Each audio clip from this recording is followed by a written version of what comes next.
కేసీఆర్ వస్తారా, కేటీఆర్ వస్తారా, రైతు సంక్షేమం కోసం కాంగ్రెస్ ఏం చేసింది, బీఆర్ఎస్ ఏం చేసింది, ఎక్కడ చర్చకు వస్తారో రండి అని ముఖ్యమంత్రి గారు ముచ్చట పడితే తప్పకుండా ముఖ్యమంత్రి గారి సవాల్ను మేము స్వీకరిస్తున్నామని చెప్పి, మరి కేసీఆర్ గారు వస్తారా, కేటీఆర్ వస్తారా అంటే నీ స్థాయికి కేసీఆర్ గారు అవసరం లేదు, మేము సరిపోతామని చెప్పి ఆయన సవాల్ను మేము స్వీకరించి ముఖ్యమంత్రి గారికి అదే రోజు నేను విజ్ఞప్తి చేసిన, అయ్యా మీరు ఎక్కడ రమ్మంటే అక్కడికి వస్తాం, అసెంబ్లీకి రమ్మంటే అసెంబ్లీకి వస్తాం, లేదా నీ జూబ్లీహిల్స్ ప్యాలెస్కి రమ్మంటే ప్యాలెస్కి వస్తాం, లేదా సెక్రటేరియట్లో పెడితే సెక్రటేరియట్కి వస్తాం, అంబేద్కర్ కాడ చర్చ పెడతానంటే ఆడికి వస్తాం, ఇక ఏది కాదు నువ్వు తప్పించుకుంటావని మాకు తెలుసు కాబట్టి మేము ప్రెస్ క్లబ్ బుక్ చేస్తాం, ఆ ప్రెస్ క్లబ్కు మీరు రండి 11 గంటలకు జూలై 8 తారీఖు నాడని చెప్పినాం. ఇక చెప్పినట్టుగానే కొడంగల్లో ఎక్కడో కాదు, ముఖ్యమంత్రి గారి సొంత నియోజకవర్గం కొడంగల్లో కూడా ఇంతవరకు రైతు బంధు పడని 670 మంది జాబితాతో సహా, రైతుల జాబితాతో సహా, వాళ్ళ పేర్లు, ఫోన్ నంబర్లు, వాళ్ళ ఇంటి అడ్రస్తో సహా రాష్ట్ర వ్యాప్తంగా మరి జరగని రుణమాఫీ, పడని రైతు బంధు, అదేవిధంగా రాని బోనస్సు, రైతు శ్రేయస్సుకు సంబంధించి ప్రతి అంశం మీద విస్తారంగా చర్చించడానికి మా పార్టీ నాయకత్వం మొత్తం కూడా సిద్ధమై మొత్తం సమాచారంతో సహా, ప్రభుత్వ అధికారిక సమాచారంతో సహా ముఖ్యమంత్రి గారు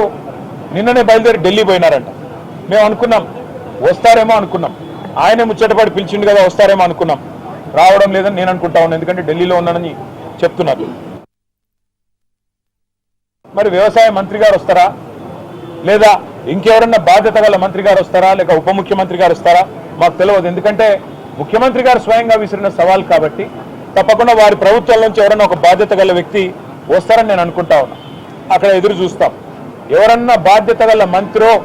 ఉప ముఖ్యమంత్రో వస్తే వారితో కూడా మాకేం భేషజం లేదు, ముఖ్యమంత్రి రావాలి అని మేమేం అంటలేం. ముఖ్యమంత్రి గారి తరఫున ఒక మంత్రి వచ్చినా వారితో చర్చించడానికి మేము సిద్ధంగా ఉన్నాం. ఎందుకంటే ఇంపార్టెంట్ సబ్జెక్ట్, రైతుల సబ్జెక్ట్ కానీ, తెలంగాణ యువత సబ్జెక్ట్ కానీ, 2 లక్షల ఉద్యోగాలు ఇస్తానని చెప్పి అశోక్ నగర్లో ఛాయ్ అడ్డా మీద ఛాయ్ దాక్కుంటా రాహుల్ గాంధీ గారు స్వయంగా ఇచ్చిన మాట మీద కూడా చర్చించడానికి సిద్ధమా అని ముఖ్యమంత్రి గారు అన్నారు. దాని గురించి కూడా మేము సిద్ధమే. మరి ముఖ్యమంత్రి గారు మాట నిలుపుకొని తప్పకుండా హాజరు కావాలని, ఇవాళ హాజరు కాలేని పక్షంలో మరొక రోజు వారు ఏ స్థలం చెప్పినా, ఏ తేదీ చెప్పినా, ఏ రోజు చెప్పినా,